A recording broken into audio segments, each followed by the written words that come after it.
At 0730 hours on the morning of June 6, 1944, General Oberst Friedrich Dollmann stood in his headquarters at Le Mans, staring at a map of the Normandy coastline that was suddenly covered in red markers indicating Allied landings. His hands trembled slightly as he reached for the telephone to Army Group B headquarters, knowing that Field Marshal Rommel, the one man who had predicted this exact scenario, was 200 miles away in Germany, celebrating his wife's birthday. The defensive plan had been elegant in its simplicity. When the Allies finally launched their invasion, German panzer divisions positioned inland would race to the coast and drive the invaders back into the English Channel before they could establish a secure beachhead. Rundstedt's doctrine, refined through 4 years of warfare, called for defense in depth and a concentrated counterattack with overwhelming armored force. The strategy had worked in Italy, in North Africa during the early campaigns, and across the vast expanses of the Eastern Front. But at this moment, while Dollmann frantically called for the release of panzer reserves, more than 156,000 Allied soldiers were already moving inland from 5 separate beach sectors along a 50-mile front. American paratroopers from the 82nd and 101st Airborne Divisions had been on the ground since after midnight, seizing bridges and blocking German reinforcement routes. British and Canadian forces were carving through coastal defenses that Rommel had spent months strengthening, and the panzer divisions that were supposed to crush this invasion remained frozen in place, awaiting orders from a Führer who was still asleep in his Bavarian mountain retreat. The irony would have been almost comical if it weren't so catastrophic. For 18 months, German intelligence had correctly identified that an Allied invasion was inevitable. They had constructed the Atlantic Wall, a 2,400-mile network of fortifications, bunkers, and obstacles stretching from Norway to Spain. They had positioned 58 divisions across France and the Low Countries, including 10 elite panzer divisions, equipped with over 1,400 tanks and self-propelled guns. They had even anticipated the general timing, spring or early summer of 1944, when weather conditions would favor amphibious operations. What they had failed to anticipate was the sheer crushing magnitude of what was about to unfold. Because while Dollmann waited for permission to move his armored reserves, Operation Overlord was unfolding with a precision and scale that no military force in history had ever attempted. 5,000 ships and landing craft were disgorging troops and equipment onto French soil. 13,000 aircraft controlled the skies, bombing German positions and providing cover for the invasion fleet. By nightfall on June 6th, the Allies would control a beachhead 6 to 8 miles deep and establish a foothold that no counterattack, however powerful, could dislodge. If you're enjoying this deep dive into the story, hit the subscribe button and let us know in the comments from where in the world you are watching from today. The story of D-Day's success begins not on the beaches of Normandy, but in the conference rooms and planning centers where Allied deception operations created one of history's most successful intelligence coups. The German High Command expected an invasion. They simply expected it in the wrong place, at the wrong time, and in numbers they believed they could defeat. Field Marshal Gerd von Rundstedt, Commander-in-Chief West, had submitted his assessment to Hitler in October 1943. The report was blunt and professional, laying out the strategic realities facing German forces in France. Rundstedt expected the invasion no earlier than spring of 1944, probably in May or June. His intelligence staff believed the Allies would strike first at Pas de Calais, the obvious choice, offering the shortest crossing of the English Channel and the most direct route to Germany's industrial heartland. The logic was impeccable. Pas de Calais offered everything an amphibious invasion required: short sea lanes for rapid reinforcement, large port facilities for logistics support, and proximity to London-based air cover. The distance from Dover to Calais measured only 21 miles across the Strait of Dover, compared to over 100 miles to the Normandy beaches. Elementary military geography suggested that any rational commander would choose the shorter route, accepting heavier defenses in exchange for reduced exposure during the vulnerable crossing phase. German defensive preparations reflected this assumption. The 15th Army, commanded by General Oberst Hans von Salmuth, occupied the Pas-de-Calais sector with 19 divisions, the strongest concentration of German forces anywhere along the Atlantic Wall. Massive concrete bunkers housing artillery pieces dominated the cliff tops overlooking the Narrows. Underground command posts connected by telephone cables allowed coordinated fire across every approach route. 6 million mines transformed the beaches into killing zones where attacking infantry would die before reaching dry sand. By contrast, the Normandy sector under 7th Army control received less attention and fewer resources. General Oberst Dahlmann commanded approximately 15 divisions, stretched across more than 300 miles of coastline, from Brittany to the Seine River estuary. Many of these divisions were static formations, second-rate units composed of older soldiers recuperating wounded from the Eastern Front, and conscripts from occupied territories who had been pressed into Wehrmacht service with varying degrees of enthusiasm. The quality gulf between German forces in Pas-de-Calais and those in Normandy was stark and deliberate. Hitler's strategic vision placed his best troops where Allied deception operations wanted them. Elite SS panzer divisions that could have devastated the Normandy beachhead remained positioned north of the Seine, waiting for an invasion that would never materialize at Calais. The deception operation that created this strategic misdirection began with Operation Bodyguard, the overarching Allied plan to mislead German high command about invasion timing and location. Bodyguard's primary component was Operation Fortitude, which split into two regional efforts. Fortitude North threatened Norway with a fictional army staging from Scotland, while Fortitude South created the illusion of a massive invasion force preparing to assault Pas-de-Calais. Fortitude South represented deception warfare at its most sophisticated. The Allies created the 1st United States Army Group, known by its acronym FUSAG, a completely fictional formation that existed only in radio transmissions, inflatable tanks positioned in Kent, and reports from double agents who had been turned by British intelligence. To give FUSAG credibility with German intelligence, the Allies placed General George S. Patton in nominal command of this ghost army. Patton was the American commander German generals feared most, and his supposed presence in southeastern England convinced many Wehrmacht analysts that the main invasion would indeed target Pas-de-Calais. The physical deception was elaborate, but ultimately less important than the intelligence war being fought through double agents. Juan Pujol Garcia, a Spanish national code-named Garbo by British intelligence and Alaric by the Germans, operated a fictional spy network of 27 agents across Britain. None of these agents existed except in Garcia's meticulous reports to German intelligence handlers. Yet his information was so carefully crafted, mixing accurate details about genuine Allied activities with strategic falsehoods about invasion plans, that German high command cited his reports in operational planning documents. The Allies bombed Pas-de-Calais more heavily than Normandy in the months preceding D-Day, reinforcing German assumptions about the invasion target.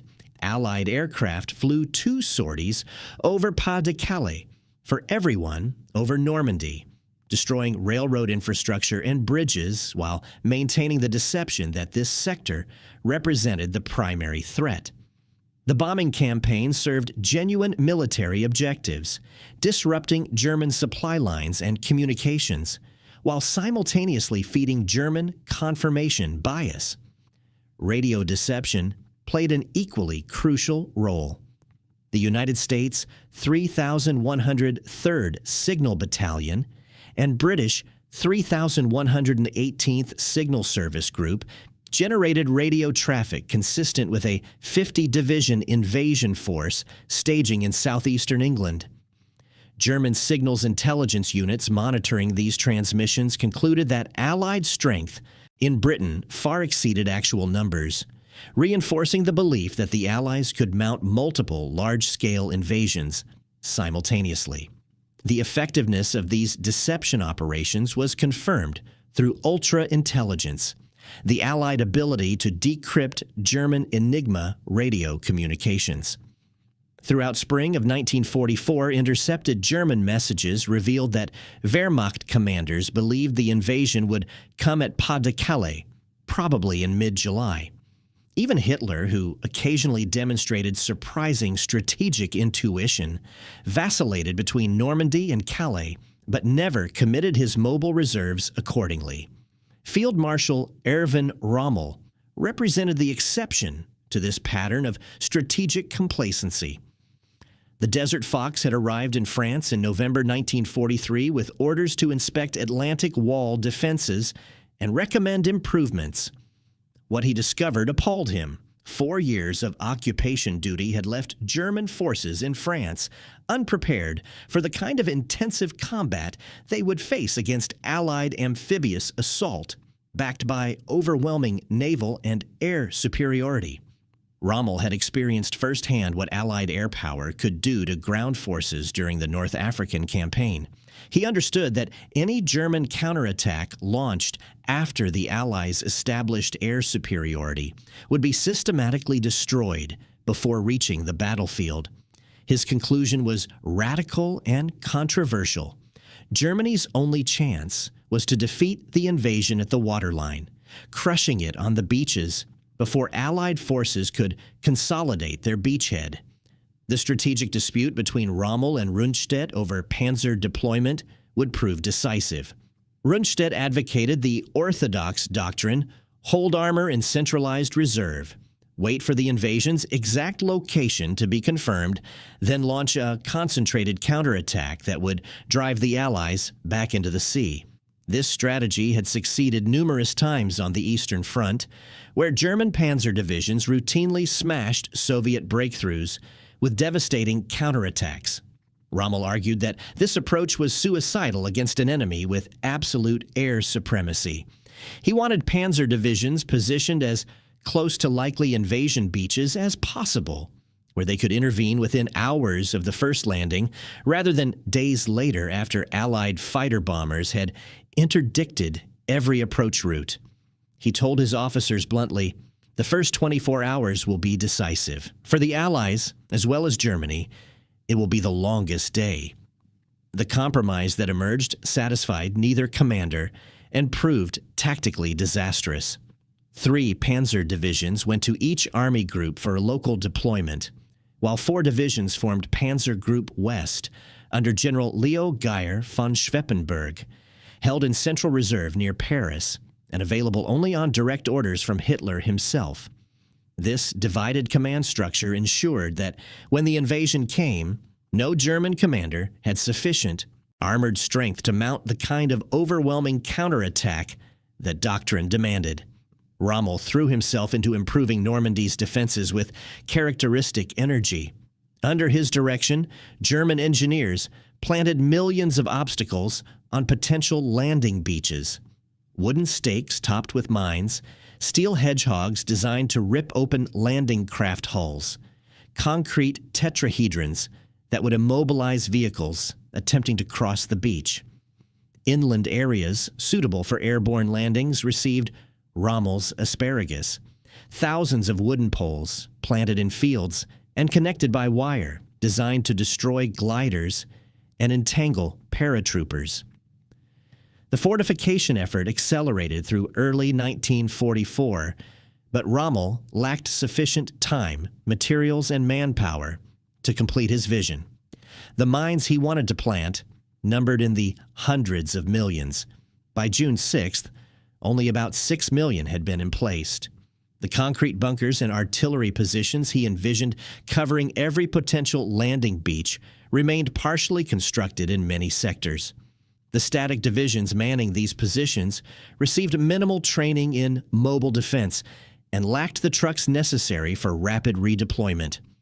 More fundamentally, Rommel faced an insoluble problem. Germany simply lacked the resources to defend 2,400 miles of Atlantic coastline against an enemy that could choose the time, place, and strength of its attack.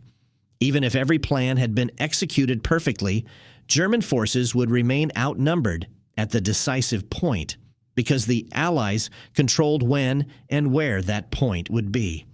The weather in early June 1944 seemed to confirm German assumptions that no invasion was imminent. A major storm system moving through the English Channel brought high winds, rough seas, and poor visibility, conditions that made amphibious operations extremely hazardous.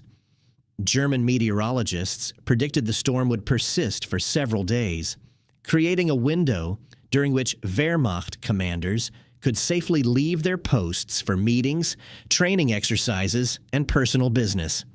Rommel departed for Germany on June 4th to spend June 6th, his wife Lucy's birthday, at their home in Herrlingen. He planned to continue to Berchtesgaden for a meeting with Hitler, hoping to secure release of additional panzer divisions for Army Group B. The Field Marshal's absence on June 6th would become one of history's great ironies. The commander who had warned that the first 24 hours would be decisive was nowhere near his command post when those hours arrived. Dahlmann scheduled a command post exercise at Rennes for the morning of June 6th, testing his division and corps commanders on their response to a hypothetical Allied landing. The war game would gather 7th Army's senior leadership in one location, away from their units, at precisely the moment when their presence at frontline headquarters would be most critical, when the actual invasion began.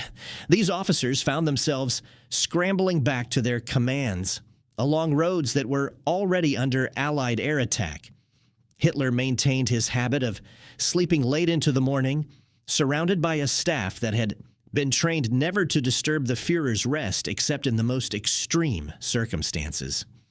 When Allied airborne troops began landing after midnight on June 6th, German officers who might have immediately released panzer divisions hesitated to wake Hitler and request authorization. Those critical hours of indecision, while German commanders waited for their Führer to rise and make decisions, gave Allied forces time to establish defensive positions that would prove nearly impossible to dislodge. The German command structure that morning was a masterpiece of dysfunction. Rundstedt, at his headquarters near Paris, nominally commanded all forces in the West, but lacked authority to commit the Panzer Reserve without Hitler's approval. Rommel's chief of staff, Colonel Hans Speidel, handled Army Group B's response from Château de la Roche-Guyon, but hesitated to make decisive commitments without his commander present. Dahlmann, racing back from his interrupted war game, tried to assess the situation while his corps commanders were still en route to their headquarters. The only German division that managed any significant response was the 21st Panzer Division under General Edgar Feuchtinger, positioned near Caen. The division fought sharp engagements with British paratroopers throughout the night and attempted a counterattack toward the invasion beaches on June 6th afternoon. But even this effort came piecemeal and uncoordinated, without the infantry support necessary to sustain an armored assault against enemy forces that had already consolidated their positions. As dawn broke over Normandy on June 6, 1944, the massive gap between German expectations and Allied capabilities became brutally apparent. German coastal observers had anticipated seeing landing craft approaching obvious beaches at obvious times. What they witnessed instead was an armada beyond comprehension. Thousands of vessels covering the horizon from east to west, supported by battleships whose 16-inch guns could devastate bunkers that had been designed to resist field artillery.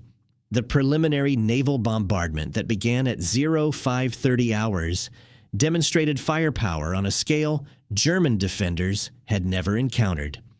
American battleships USS Texas, Arkansas, and Nevada, along with British warships HMS Warspite, Ramillies, and others, systematically destroyed German positions with shells weighing up to 2,500 pounds.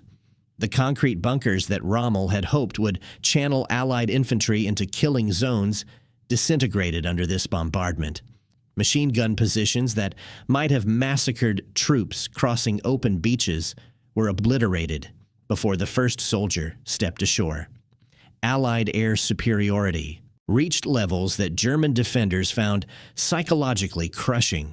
The Luftwaffe's 3rd Air Fleet, stationed in northern France, had been systematically destroyed during the preceding months, losing an average of 35 aircraft per day from January through May. By D-Day morning, German pilots could not contest Allied control of the skies. Instead, they watched helplessly as wave after wave of Allied bombers, fighters, and ground attack aircraft dominated the battlefield with total impunity. The Allied invasion unfolded with a coordination and professionalism that revealed years of meticulous planning. 3 airborne divisions, the American 82nd and 101st, plus British 6th, had dropped behind the beaches after midnight, seizing bridges, blocking reinforcement routes, and creating chaos in German rear areas. By the time amphibious forces began landing at 0630 hours, German coastal defenders found themselves fighting on 2 fronts, against troops storming ashore from the sea and against airborne forces attacking from inland. The 5 invasion beaches, Utah, Omaha, Gold, Juneau, and Sword, each presented unique challenges and achieved varying levels of success. At Utah Beach, the U.S. 4th Infantry Division landed slightly south of its intended target, but found this sector lightly defended. General Theodore Roosevelt, Jr., at 56 years old, the only general officer to land with first-wave assault troops, personally led his men inland, moving directly toward objectives while German defensive fire proved sporadic and ineffective. Omaha Beach became the day's bloodiest sector, where U.S. 1st and 29th Divisions encountered the German 352nd Infantry Division occupying commanding heights that had been reinforced beyond Allied intelligence estimates. Machine gun fire from bunkers overlooking the beach created a killing field that threatened to turn the landing into disaster. For several hours, American soldiers pinned down at the waterline faced the prospect of complete failure. But individual leadership at company and platoon level, small groups of men finding routes through obstacles, destroying bunkers with grenades and satchel charges, gradually secured footholds that expanded into viable landing zones. British and Canadian forces at Gold, Juneau, and Sword beaches faced similar resistance but benefited from specialized armor that American commanders had declined to employ at Omaha. Hobart's Funnies, modified tanks equipped with flails to clear mines, fascines to cross trenches, and demolition charges to destroy bunkers, proved devastatingly effective against German beach obstacles. By mid-morning, British troops were pushing inland toward Caen, while Canadian forces carved through German coastal defenses with methodical efficiency. The Wehrmacht's response demonstrated how completely Operation Fortitude had achieved its objectives, even as reports confirmed major landings across multiple Normandy beaches. German high command remained convinced that this represented a diversionary attack. The real invasion, the main effort that would justify committing panzer reserves, would come later at Pas de Calais. This fundamental misunderstanding paralyzed German decision-making throughout June 6th and into the following weeks. Dahlmann's requests for panzer reinforcements met bureaucratic resistance at every level. Rundstedt wanted to commit Panzer Group West immediately, but lacked authority without Hitler's approval. Hitler's staff hesitated to wake the Führer for a situation that German intelligence still classified as potentially diversionary. When Hitler finally authorized movement of panzer divisions, the orders came too late. Allied fighter bombers had established complete air superiority, turning French roads into killing zones for any German column attempting daylight movement. The scale of Allied logistics support soon revealed itself as a decisive factor that German planning had failed to anticipate. Within hours of the first landings, specialized vessels began bringing supplies directly onto beaches. LSTs, landing ship tank vessels, could beach themselves and disgorge 30-ton Sherman tanks directly onto sand. UKW's amphibious trucks shuttled supplies from ships to shore without requiring port facilities. By nightfall on June 6th, Allied forces had landed more than 130,000 troops, with another 23,000 airborne soldiers already inland. The artificial Mulberry harbors, massive floating port facilities that the Allies had secretly constructed in Britain, began arriving within days of the initial landings. These engineering marvels allowed the Allies to sustain a major offensive without capturing a functioning port, negating one of Germany's key defensive assumptions. German planners had believed that Allied forces would need to seize a major port like Cherbourg within 48 hours or face logistical collapse. The Mulberry harbors eliminated this vulnerability, ensuring that Allied buildup would continue regardless of German defensive successes elsewhere. By sunset on June 6th, the strategic picture had fundamentally shifted. Allied forces controlled a beachhead varying from 6 to 8 miles deep along most sectors. Approximately 156,000 troops were ashore and moving inland. Naval fire support had neutralized German artillery positions within range of the beaches.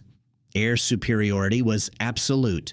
And perhaps most critically, the Allied invasion force had achieved all this while German panzer divisions remained frozen in place, waiting for orders that would arrive too late to matter. Dahlmann's predicament at Le Mans crystallized the broader German failure. He commanded 15 divisions stretched across 300 miles of coastline. He faced an enemy that had landed with overwhelming force at a location his superiors had considered secondary. He needed panzer reinforcements immediately, but could not obtain them without authorization from a command structure paralyzed by indecision and flawed intelligence. And most fundamentally, he faced an opponent whose industrial might, tactical sophistication, and operational planning represented capabilities that German strategic planning had never fully comprehended. The counterattack that German doctrine demanded, the concentrated panzer thrust that would drive the Allies back into the sea, had become impossible before it could be attempted, not because German soldiers lacked courage or skill, but because the Allies had landed with a scale of force that rendered traditional defensive responses obsolete. 156,000 troops in 24 hours represented just the beginning. By the end of June, over 850,000 Allied soldiers would be in Normandy, supported by 148,000 vehicles and 570,000 tons of supplies. The Germans expected a counterattack opportunity. What they faced instead was an industrial avalanche that no tactical brilliance could overcome. If you find this story engaging, please take a moment to subscribe and enable notifications. It helps us continue producing in-depth content like this. The morning of June 6th revealed the catastrophic price of German strategic miscalculation through a series of failures so complete they seemed almost deliberate. At Utah Beach, Brigadier General Theodore Roosevelt Jr., at 56 years old, the only general officer to land with first-wave assault troops, stepped onto sand that was 1,800 meters south of his intended landing zone. The current had pushed his landing craft off course, but Roosevelt immediately recognized that this error had delivered his 4th Infantry Division to a lightly defended sector. Standing on the beach while German shells fell intermittently around him, Roosevelt made one of D-Day's most consequential decisions. "We'll start the war from here," he told confused officers who wanted to redirect subsequent waves to the planned landing zones. By noon, the 4th Division had pushed inland approximately 6 kilometers, with only 197 casualties, remarkably light losses for an amphibious assault that had placed 21,000 troops ashore. The German 709th Infantry Division, which defended this sector, represented exactly the kind of second-rate formation that had been assigned to areas Wehrmacht planners considered unlikely invasion sites. Many of its soldiers were Eastern European conscripts pressed into German service, men who lacked both the motivation and the equipment to stop determined American infantry, supported by specialized armor. Within hours, Roosevelt's troops had linked with paratroopers from the 101st Airborne Division, who had seized causeways leading inland from the beaches. 9 miles to the east, the situation at Omaha Beach demonstrated what happened when Allied forces encountered Germany's best coastal defenders. The U.S. 1st and 29th Infantry Divisions landed directly in front of the 352nd Infantry Division, an experienced formation that had been positioned in this sector only weeks earlier. German intelligence had failed to inform Allied planners of this reinforcement, and the result was the bloodiest fighting of D-Day.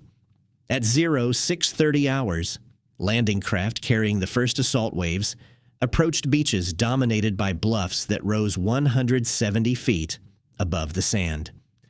German machine gun positions in concrete bunkers commanded every meter of open ground, while mortars and artillery pieces pre-registered on fixed coordinates could bring down devastating fire without exposing their positions to Allied naval observers.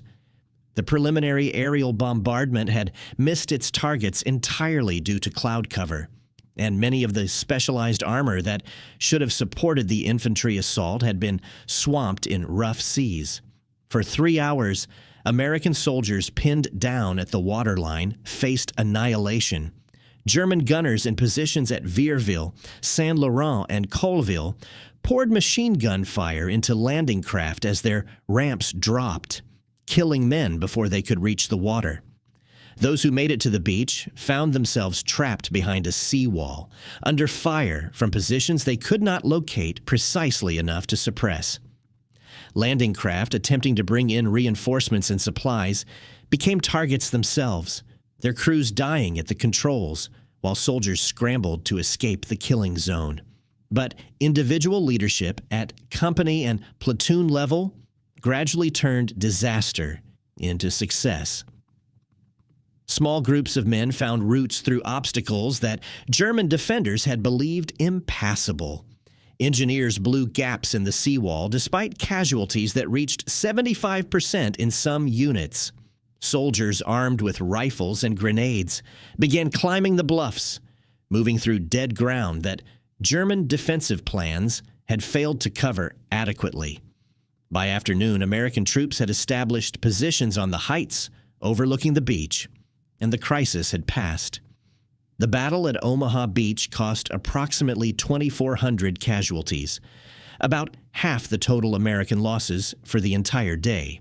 But by nightfall, 34,000 troops were ashore and pushing inland. The German 352nd Division had fought with professional skill and inflicted terrible losses, but it could not stop an assault backed by overwhelming firepower and executed by soldiers who refused to accept defeat. British and Canadian forces at Gold Juno and Sword Beaches faced similar resistance but benefited from specialized equipment that American commanders had declined to employ. Hobart's funnies, modified tanks equipped with chain flails to clear mines, fascines to cross trenches, and petards to destroy bunkers, proved devastatingly effective against German beach obstacles. Sherman tanks, modified to swim ashore, provided immediate fire support that suppressed German positions while infantry closed the distance to their objectives. At Juno Beach, Canadian 3rd Division soldiers fought through particularly heavy defenses at Courseulles-sur-Mer and Bernières-sur-Mer. German resistance here was fierce, with machine gun positions and concrete bunkers commanding every approach route. But Canadian troops, many of them veterans of the disastrous Dieppe raid in 1942, fought with grim determination. They had learned costly lessons about amphibious assault, and they applied that knowledge with methodical efficiency that overwhelmed German defenders. The deepest penetration of D-Day came from Canadian forces pushing inland toward the strategic objective of Caen. By afternoon, lead elements had advanced 11 kilometers from the beaches, further than any other Allied unit. But this success revealed the one German countermeasure that came close to succeeding: the 21st Panzer Division's counterattack. General Edgar Feuchtinger's 21st Panzer Division was the only German armored formation positioned close enough to intervene on D-Day itself. The division had spent the night fighting British paratroopers who had landed east of the Orne River to secure bridges and protect the invasion's eastern flank. When dawn revealed the scale of the seaborne assault, Feuchtinger wanted to immediately attack the beaches. But German command structure required him to request permission from higher headquarters. The bureaucratic delays that followed demonstrated how completely German defensive doctrine had been compromised by Hitler's insistence on personal control of armored reserves. General Erich Marx, commanding LX-6 Bafododierf Corps, wanted the 21st Panzer to attack immediately, but the division was assigned to Army Group B, which meant Rommel's approval was required. With Rommel in Germany, the request went to his Chief of Staff, Colonel Hans Speidel. Speidel hesitated to authorize an attack without consulting higher command. Hours passed, while radio messages traveled through the German chain of command. Not until noon did Feuchtinger receive orders to attack, 6 hours after the first Allied soldiers had landed. Even then, confusion about objectives meant that portions of the division were initially directed toward British airborne positions rather than the beaches themselves. The 21st Panzer had to disengage from fighting around Ranville, cross the Orne River at Caen, the only available bridge in the sector, and then wheel north toward the coast. Allied fighter bombers attacked the columns as they moved, inflicting casualties and destroying vehicles at every choke point. At 1600 hours, more than 9 hours after the invasion began, the 21st Panzer finally launched its counterattack between Juno and Sword Beaches. The 22nd Panzer Regiment, commanded by Colonel Hermann Oppeln Bronikowski, advanced with approximately 90 tanks and supporting infantry from the 192nd Panzer Grenadier Regiment. For a brief moment, German armor reached the coast near Luc-sur-Mer, threatening to split the Allied beachhead and isolate British forces from Canadian units. But the attack came too late and with insufficient strength. British anti-tank guns positioned on Perrier Ridge destroyed German tanks as they advanced across open ground. Naval gunfire from HMS Warspite and other vessels offshore pounded German positions with 16-inch shells that no armor could withstand. RAF Typhoon fighter bombers armed with rockets attacked any concentration of vehicles visible from the air. The 21st Panzer lost 70 of its 124 tanks and was forced to withdraw by early evening. More critically, the counterattack demonstrated that German tactical doctrine, designed for the Eastern Front, could not function against an enemy with absolute air superiority. Rommel had warned of exactly this scenario, arguing that panzer divisions held in Central Reserve would be destroyed by Allied fighter bombers before they could reach the battlefield. His predictions proved accurate with devastating precision. At Hitler's Berghof residence in the Bavarian Alps, the Führer remained asleep until approximately 1100 hours, nearly 5 hours after the invasion began. His staff, which had been given strict orders never to disturb Hitler's rest, debated among themselves whether the Normandy landings constituted an emergency sufficient to wake their leader. General Alfred Jodl, Chief of Operations Staff, decided the reports could wait until Hitler rose naturally. When Hitler finally received briefings on the invasion, his reaction revealed how completely Operation Fortitude had achieved its objectives. He dismissed Normandy as a diversionary attack designed to draw German forces away from Pas-de-Calais, where the real invasion would come. This fundamental misreading of Allied intentions paralyzed German decision-making at the highest level. Not until 1,400 hours, more than 7 hours after the invasion began, did Hitler authorize release of 2 panzer divisions from the OKW Reserve. The divisions he released, 12th SS Panzer Division and Panzer Lehr Division, were positioned near Paris, approximately 120 miles from the Normandy beaches. Under normal circumstances, these elite formations could have reached the invasion sector within 12 hours of receiving orders. But circumstances on June 6, 1944, were anything but normal. Allied air supremacy meant that any German column moving during daylight faced systematic destruction. Panzer Lehr Division attempted to reach Normandy by the most direct route and paid a terrible price. Allied fighter bombers attacked the division throughout its approach march, destroying 85 armored vehicles and 123 trucks before a single tank engaged Allied ground forces. The division commander reported that continuous air attacks made daylight movement suicidal and forced his units to advance only at night or during poor weather that grounded Allied aircraft.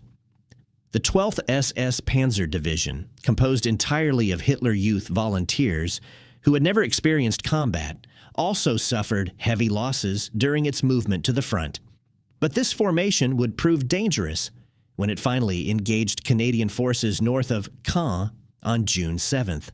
The young soldiers fought with fanatical determination, launching counterattacks that temporarily halted Allied advances and demonstrated what might have happened if German panzer divisions had been positioned closer to the beaches as Rommel had advocated. By nightfall, on June 6th, the strategic picture had fundamentally transformed. Allied forces controlled a beachhead varying from 6 to 8 kilometers deep along most sectors. Approximately 130,000 troops were ashore and moving inland, with another 23,000 airborne soldiers already controlling key terrain behind German coastal defenses. Naval resupply continued smoothly, with landing ship tank vessels cycling ammunition, food, and medical supplies directly onto the beaches. German coastal defenders who had survived the initial assault found themselves cut off and surrounded. The 716th Infantry Division, which had defended the beaches from the Orne River to Gold Sector, had been effectively destroyed as a fighting formation. The 352nd Division at Omaha Beach had inflicted heavy casualties but could not prevent Allied forces from establishing secure positions inland. Static divisions that had been positioned to defend obvious invasion beaches discovered that their prepared positions faced in the wrong direction, while Allied forces advanced through sectors that had received minimal defensive attention. The material scale of Allied logistics operations soon revealed itself as decisive. Within 48 hours of the initial landings, the Allies had brought ashore more supplies than German forces in Normandy had accumulated during months of preparation. American ingenuity in amphibious logistics, developed through 3 years of Pacific Island campaigns, enabled operations that German planners had considered impossible without capturing a functioning port. UKW amphibious trucks shuttled supplies from ships to shore without requiring pier facilities.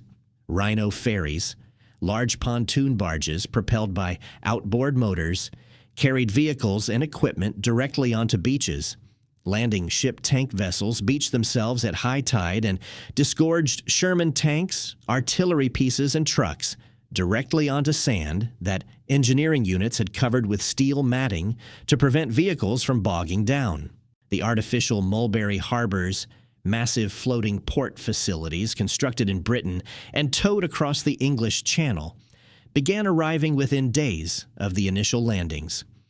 These engineering marvels consisted of concrete caissons the size of apartment buildings that were sunk to create breakwaters, floating piers that rose and fell with the tides, and connecting roadways that allowed trucks to drive directly from ships to shore. The Mulberry Harbor at Arromanches would eventually handle more cargo per day than the Port of Dover handled in peacetime, all without requiring capture of a single existing port facility. German intelligence officers who examined captured Allied equipment and supply manifests struggled to comprehend the industrial capacity that D-Day revealed.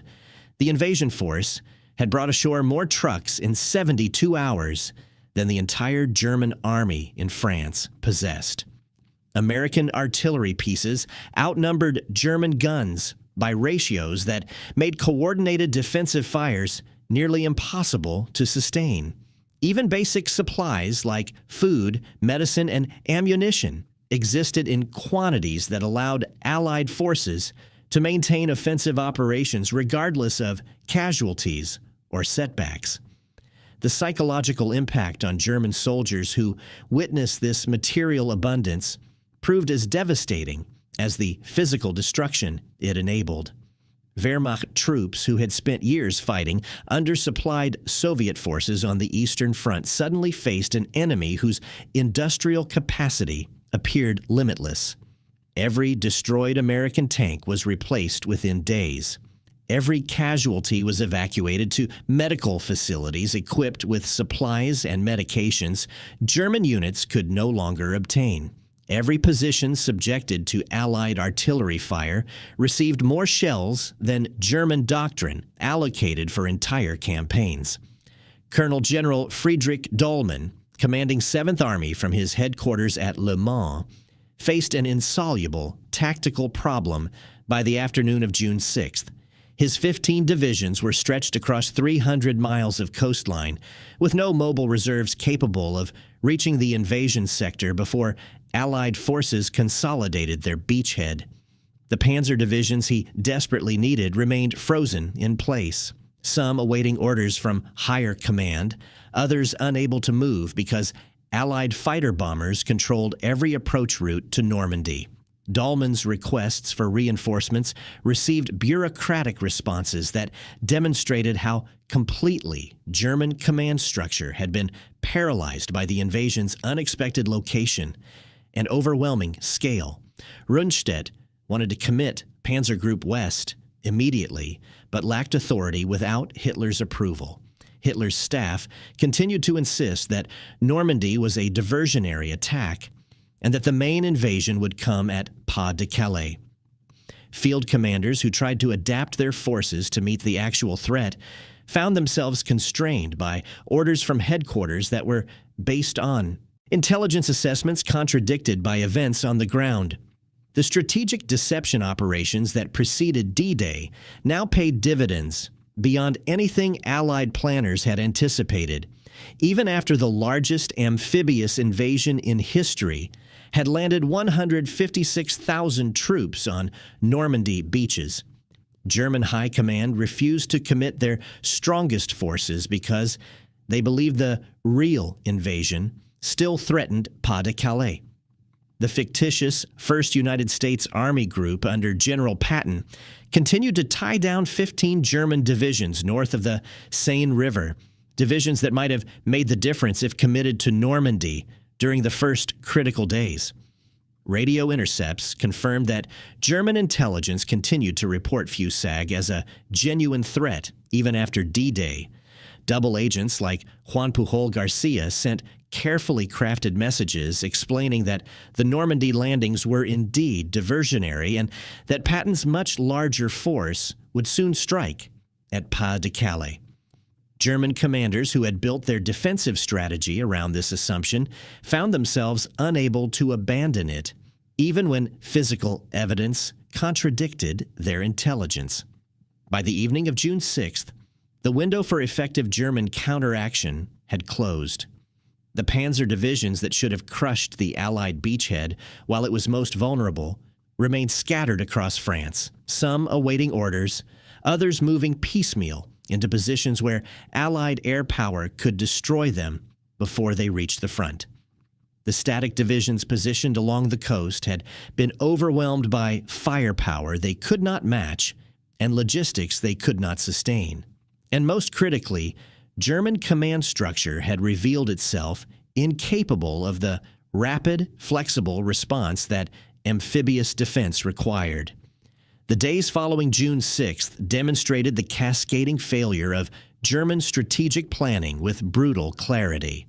While Dahlmann struggled to organize counterattacks with forces that arrived piecemeal and exhausted, Allied logistics operations continued with industrial efficiency that no tactical brilliance could overcome.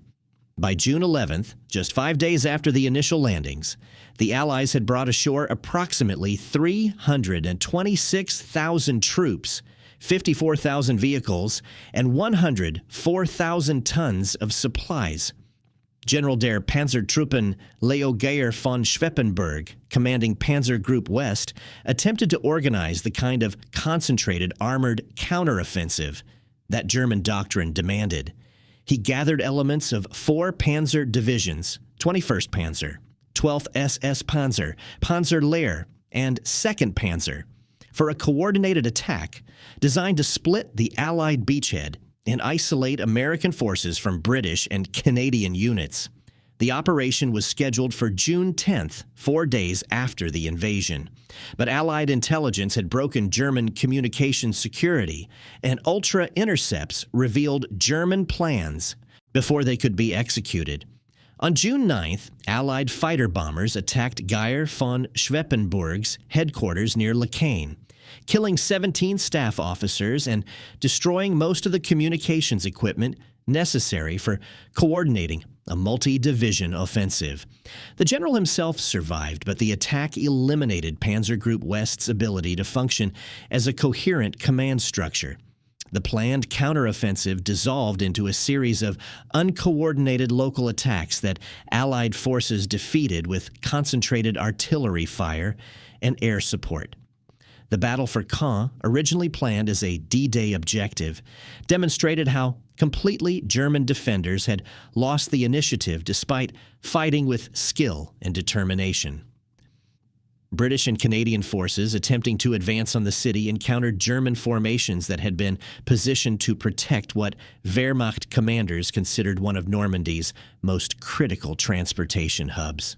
Elite SS panzer divisions fought from positions in Norman bocage country, dense hedgerows and sunken lanes that channeled armor into killing zones where German anti-tank guns and infantry could engage at close range. But even successful German defensive fighting could not change the fundamental strategic reality.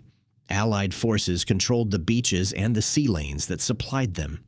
Every day brought more Allied troops, more vehicles, more supplies. German reinforcements arrived under strength and exhausted after approach marches that cost them men and equipment to Allied air attacks. Ammunition that should have sustained weeks of defensive operations was expended in days of intensive combat. Fuel supplies that might have enabled mobile defense were consumed simply moving units into position. The material imbalance became most apparent in artillery support. Allied forces could call on naval gunfire from battleships and cruisers whose 16-inch and 8-inch guns outranged anything German artillery possessed.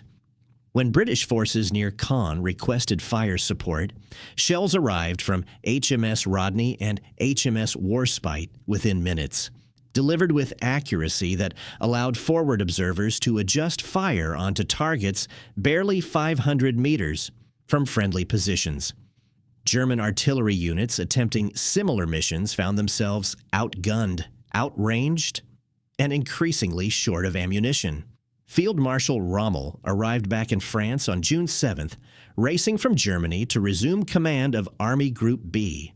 His first assessment of the tactical situation confirmed his worst predictions.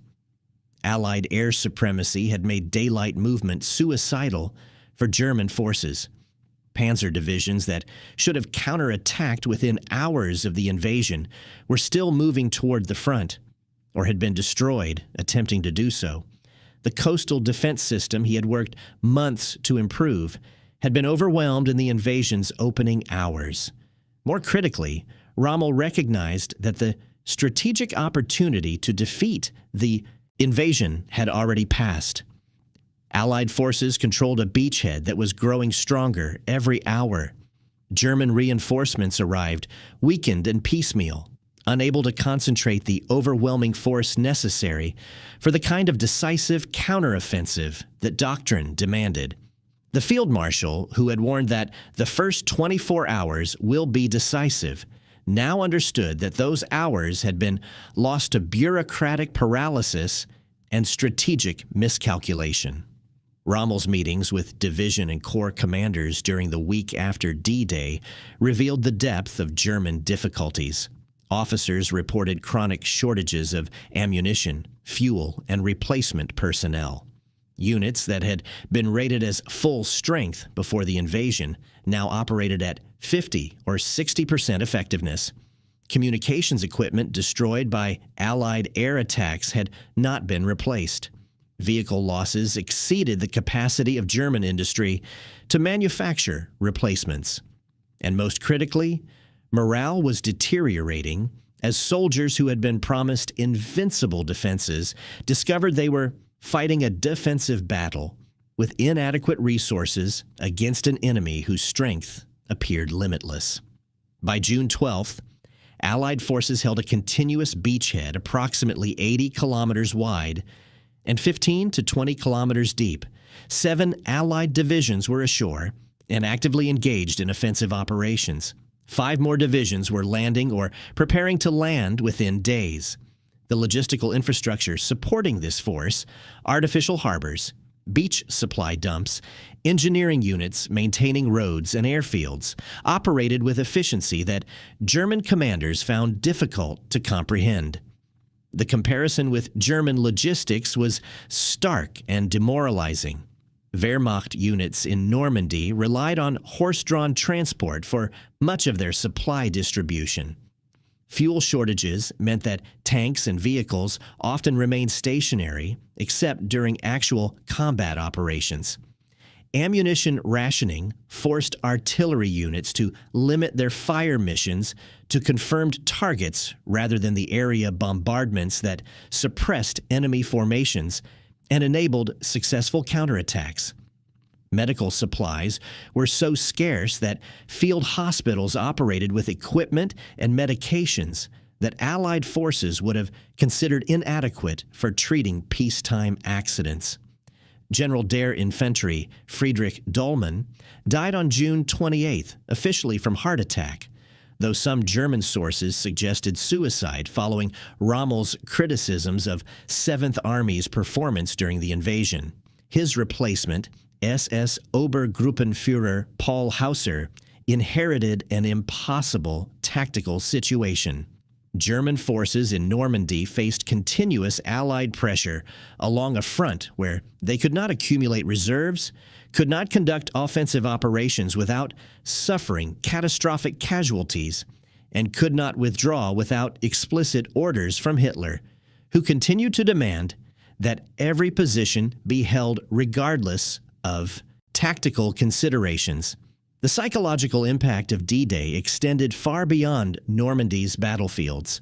For 4 years, German forces had dominated Western Europe, choosing when and where to fight, dictating the pace and location of military operations.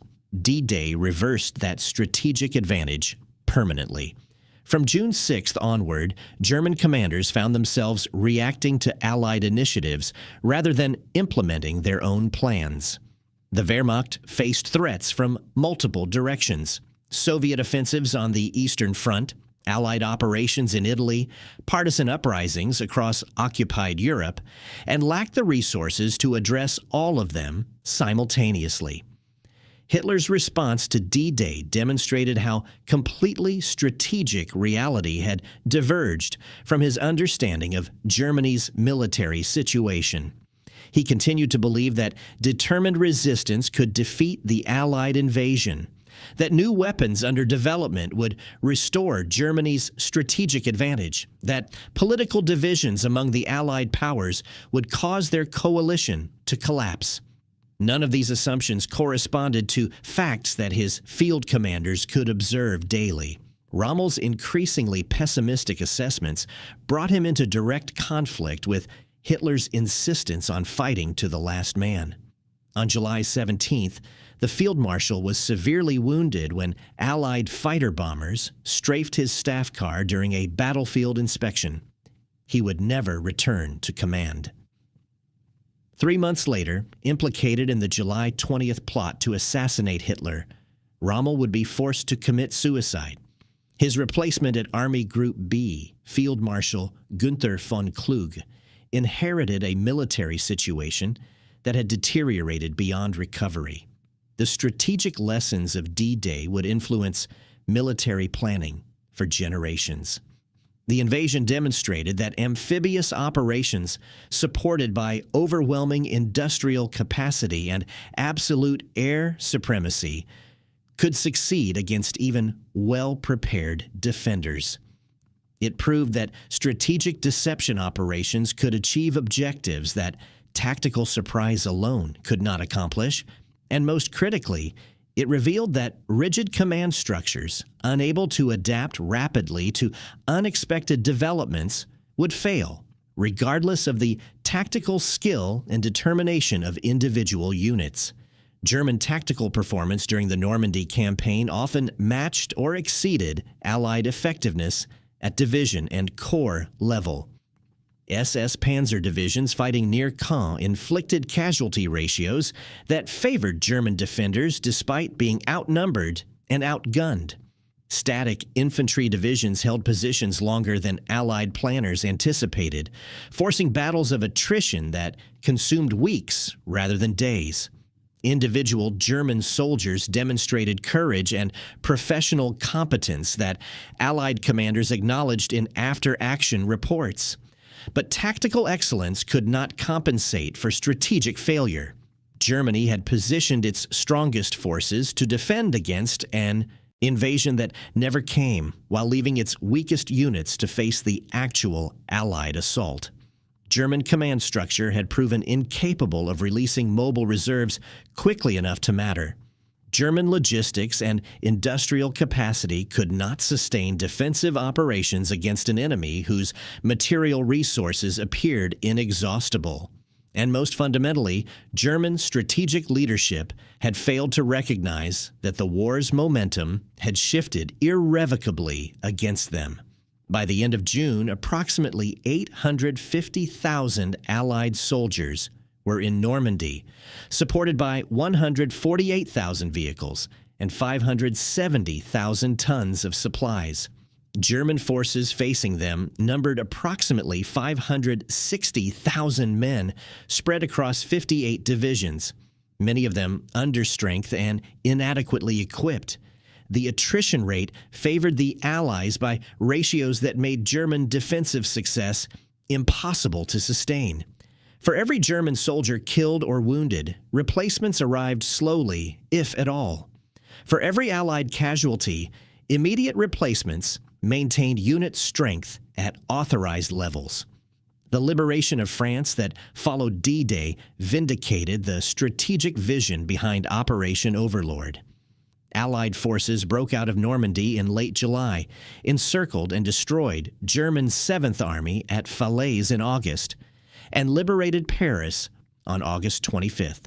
By September, Allied armies had reached the German frontier and were preparing for the final offensives that would end the war in Europe.